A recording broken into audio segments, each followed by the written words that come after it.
So have you ever started something that is self-developing, like something that you want to change your life for the better? But after a day or two, you start feeling like you don't have energy. But while you're starting, you are so energized. But after a day or two or three, you just feel like all the energy has been sucked out of you, and then you go back to the bad habits, and then you go back. It becomes a cycle, and then you pick yourself up, and then you try to pick yourself up. After a day or two again, you go back to the same cycle. I know I have been in that situation, and I wanted to know, why do I always do that? So I came up with some like tips and tricks, and also some tools that will always help me to stay focused and stay on course. So I wanted to like understand, what is it that makes me go back to that person? What is that makes me go back to that bad habit that I've been trying to lose? So I came up with things that energizes me, and I wanted to also to find out what drains me. And then again, I wanted to look for tools that will always keep me on course. Change is hard because, first of all, you're competing with your old self. There's a battle there, and definitely where there's a battle, there's one part that if one is stronger, one will win. So you need to come with all the strategies, all the tools to make sure that you stay on course. So what are these tools that will make you stay on course? Nobody should lie to you. You will never feel like it. If you're waiting that I will wait until the day that my mood is right to change, I will wait for the day that like I feel like going to the gym, I will wait until, you will never feel like it. You have to push yourself, because darling, trust you me, everything is hard. Staying where you are is hard. For example, if you want, for example, to lose weight, or you've always wanted to like wake up early, if you've always wanted to like be a better version of yourself, so you need to know that everything is hard. Staying where you are, you will always question, you will always feel low, you will always feel like you're failing.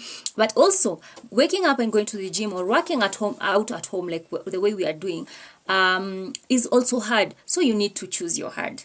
You really need to choose your hard. Choose which hard, because on one end there's a reward, on the other end there's regret. Take the first step in the first step in faith, and believe that I can do this. I've realized that change, it's more mental, like, than physical. When you start to change your mindset, then already you've won the battle at least 50%. Now the other 50% is the physical. If it's a physical thing, now you're moving, you're going to do whatever it is that you want to do, then that's the other 50%, because we win first with our mind. If your brain and your mind is on the right track, then you're already winning. As long as you're making one step, even if it's half a step every day, make sure that you celebrate every win. We are celebrating every single win, because a win is a win, darling. A win is a win. And when you celebrate it, you psych yourself up and say, at least today I did something. And like when you're just there doing a lot of nothing, all you're doing is complaining. For me, I'll share what energizes me and what drains me, what I found energizes me. Mine is definitely different from yours, okay? So you need to sit down, take a paper, write exactly what energizes you and what drains you. So for me, I realized that sleeping late really drains me. So I needed to change my sleeping pattern. So I realized that what drains me is sleeping late, and then I have to wake up, prepare the kids to go to school. So that really drains me. My mood was low in the morning. You could not even say hi to me. Trust you me, I will not say hi back. I will always feel moody. My anxiety was up there. So I decided that I need to start sleeping. I needed to start sleeping early. I also realized that I slept a lot. As the kids were out of the door, I would go back to sleep, because remember, I didn't sleep well the previous night. So I would sleep like almost the whole day. Like every time I was feeling like I had a small headache, I would go and sleep. Every time I felt like my moods were low, I would go and sleep. Like I was sleeping a lot. I had the time. But trust you me, a lot was not being done. Like my I was not running my errands. Even sometimes I had orders, and then I would run like last minute to go buy things, and also to bake my cakes and everything. So I realized that really drained. Other thing that I realized drained me was my lack mentality. I always had this lack mentality. Like I was focused on what I didn't have more than what I had. So I was not having gratitude mindset. I always had lack mentality mindset, so that I always focus, today, trust me, me, sometimes we had everything in the house. I had everything like that I needed for that day, or even for that week, or even for that month, but I would always focus on what I did not have. So especially finances, like I would think like, what can I do to have more money? But I realized that me focusing more on the lack more than me focusing on what I had and being grateful for that. It really drained me, and I will always feel moody. My anxiety was up there, and I didn't know how to deal with that until I discovered the gratitude mindset. Like, always be grateful for what you had for that day. Even if you didn't have it, just say thank. I'm sure, trust you me, if you look closer home, you would see that every single day, every single minute, every single second, you have something to be grateful for. And that's why I write my gratitudes every single day. Before I go to bed, I just say, thank you, God, for the good health. Thank you, God, that today nobody was sick. We didn't buy, nobody took medicine in this house. Thank you, God, for provision. We had a good dinner. We had a good lunch. My kids went to school and came back safe. Like, thank you, God, I went to town or whatever, especially what's going on, especially in my country.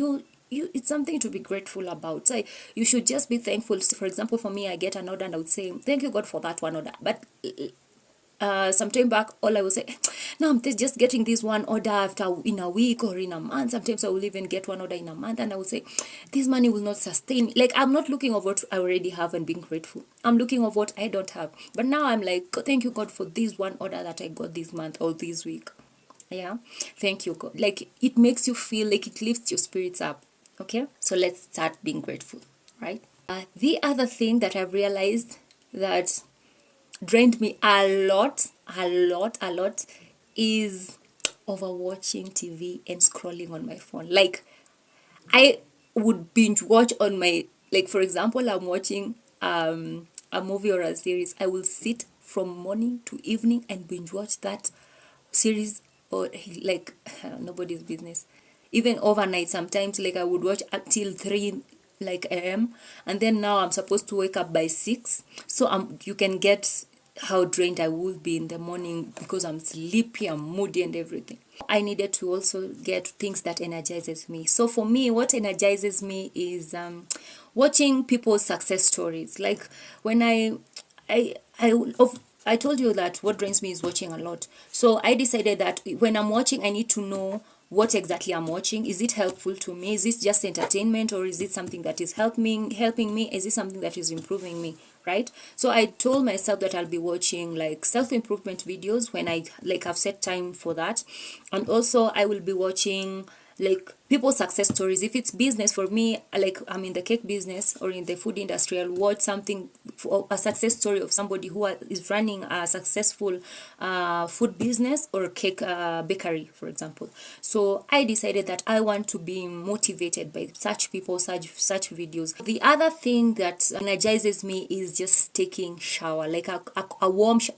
It has to be a warm shower, because me with cold showers, no. I realized that when I take a warm shower, like, for example, right now I wake up in the morning, I work out. So after I've worked out, I jump into the bath. Even when I'm not feeling like it, say I've woken up not feeling like it, I just jump into the shower. But now because I'm in this challenge of waking up early and working out, I jump in the shower after I've worked out. You're sweaty and all that, I jump into the shower or take a warm bath.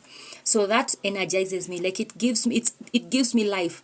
And at night, when I'm feeling like I'm just moody, I'm just feeling, I don't know, some type of way, I always take a warm shower. Like, it energizes me. It's like it showers me with warmth, some kind of warmth and some kind of energy, which is good energy, and that, like, it relaxes me. The other thing that energizes me is music. So I normally put, when I want to do my chores, I normally put good music, like on loudspeaker, and then now that way I can work. Say, for example, I'm washing utensils, or I'm baking, or I'm cleaning the house. Then I put music. Oh my goodness, that does magic. Even when I'm feeling like I'm pushing myself, after like say 20 minutes, 10 minutes, 20 minutes into it, I'm all energized because I'm doing this while I'm dancing. You know, when I've put on music, good music that I'm enjoying, I'm doing it while I'm dancing, singing along. So it energizes me. I find myself cleaning the house, doing laundry, doing a lot of things, like washing things that I've not even planned to wash. The other thing that energizes me is drinking tea. Like, tea energizes me. I know for other people it's coffee, and also I take coffee, but not as much as tea. For anybody that knows me, even when I go to visit with my friends, one thing they ask me is, will you take tea? Because they know I love tea. For me, I can survive on tea. Like, food is not as important as me taking tea. Like when I take tea, there's a way I take tea. I like hold my cup and then I just like I sip every, like with every sip it's like it just fills me with what is it called, it fills me with a lot of energy, it fills me with a lot of relaxation, like it relaxes me. I know people say coffee does, but for me tea does the trick.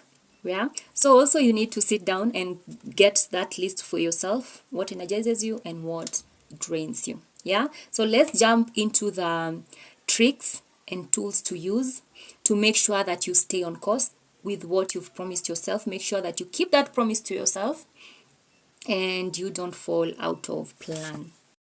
So number one tool that I'm using at the moment is a podcast of podcast. I would say podcast because there are like a few, but one that made me even be able to be waking up in the morning, because that's something, as I said in my previous video, I've been struggling with for a very long time. So it's called the Mel Robbins podcast. A lady who talks, she discovered like herself when she was in her 40s, I think 43. And then she discovered she was struggling with waking up in the morning. So she discovered something. It's a long, you can just go and watch it. It's a long story about how she discovered how to, like, the easy trick to wake up in the morning. So it's called the 5-second rule. Yeah. The 5-second rule is that, you know how we were in kindergarten and then we were being told to count backwards, like 5, 4, 3, 2, 1. That before we start something. So it's the same analogy, like it's the same thing. So it's when you want to do something, don't give your mind time to think. Say it's waking up in the morning. What you're supposed to do is when the alarm rings, you're not supposed to overthink. Don't start thinking, oh, it's cold. Oh, today I'm feeling sleepy. Oh, I'll do that tomorrow. Because trust you me, there's a part of your brain that, I think it's the medulla, that it's always protecting you. It's always protecting you from these things. And it's not always good. Yeah, it gives excuses. When you want to do something, it will always give you, like today you're tired. It will tell you, like today you're tired, sleeping. You can wake up tomorrow. So you see, it's protecting you from this cold. But at the end of the day, it's not what you would plan to do. Yeah, so you don't give your medulla time to overthink. Just the alarm is up, don't snooze it, pause, like stop it, and then count 5, 4, 3, 2, 1. Put your feet on the ground, right? And immediately you put your feet on the ground and you feel that cold. Trust you me, you will wake up. And then just get out of your bed. Actually, she talks about how she takes off like a rocket. That's how you're supposed to do, and that's exactly what I've been doing. I've been taking off. Like, trust you me, the hardest thing for me to change is waking up in the morning. Like, that thing, I cannot even explain. Like, waking up in the morning has been the hardest task for me. So when I found out about the 5-second rule, it's really changed my life, I have to say. Trust you me, it works. I know it sounds kind of funny, but try it. It works like magic. So the thing that I learned from the same podcast, it's called the Mel Robbins podcast, is the $1 Million Morning. $1 Million Morning is where you do your meditations. You wake up, you use the 5-second rule to wake up, and then you do your meditations, you pray, you do your affirmations, and then you look at yourself in the mirror, psych yourself up, tell yourself that you can do this, it's an amazing day. Talk positive to yourself when you're looking in the mirror, and then do the simple grooming, work out a little, even if it's 5 minutes stretch. Trust you me that you can start there. 5 minutes stretch, even 3 minutes. As long as you're stretching, the simple stretch, like, it just wakes you up. It's called $1 million because it makes your day amazing. Like, when they always say, when you own your morning, you've owned your day. So when you own your morning, you've woken up early, you've done all these things. Trust you me, the entire day will just feel energized. Your entire day will just feel amazing. Other podcast of which I'd read a books like some years ago, it's called The Secret. The Secret is all about mindset.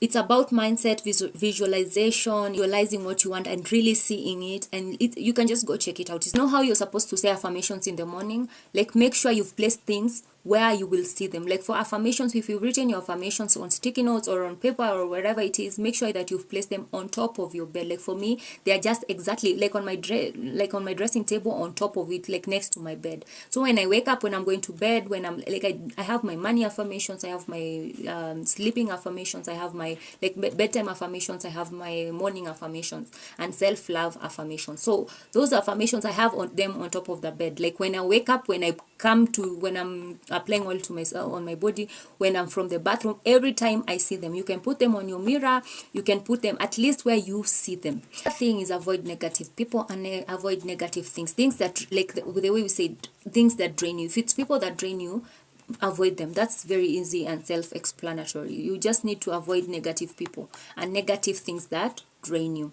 The other thing also is similar to gratitude journal, but it's something about you writing the wins for that day. Say you're writing and ticking. For me, I have like notes. Every day I write what I want to accomplish on that day. And then before I go to bed, I tick on what I was able to accomplish. Because remember, the goal is not 100%. The goal is not perfection. The goal is 80 to 70 to even 90%. But some days you'll do 90, some days you'll do 70, some days you'll do 80. Don't always make sure that you do at least to a 70. 70, you're really trying. It means that you're changing, right?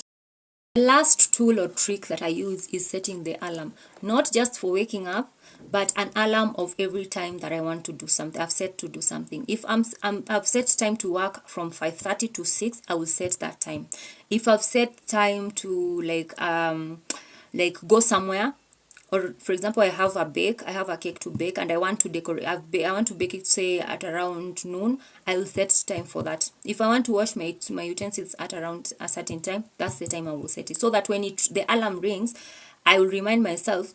I will not get lost in the things of during the day. So it will remind myself at a certain time you're supposed to post, for example, on my social media. At a certain time you're supposed to write your gratitudes. At a certain time you're supposed to meditate. At a certain time you're supposed to do your affirmations. At a certain time you're supposed to take a shower. Like you treat yourself like a baby, because trust you me, this is a new person that you're trying to like birth, This is a new person you're training this person to be a new you. It's a new you. You've not gotten used to these habits. So with time, they become a habit. Now you don't need even the alarm clock. You know how you're used to waking up at 5, your alarm ringing at 5. So every day you wake up at 5, at 5, at 5.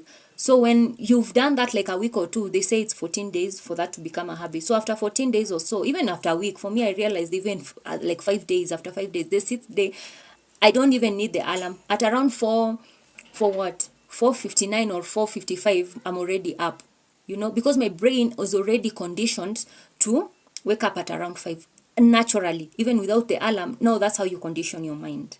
Okay, so that's how the alarm is very important. Setting alarm for all these things that you need to do during your day. You will never ever feel like it. So don't wait for yourself to feel like it. The other thing is, remember, you will always feel energized after doing something, not before. Before you start working out, you don't have the energy even. You're pushing yourself. But after 10 minutes, 5 minutes into it, you start feeling now the energy is coming. After working out, now you're feeling so good. You're feeling so energized. You can do so much.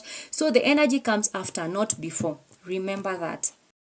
So we've come to the end of this video. Hope it was helpful. And I will continue to share with you all the tricks. I'm not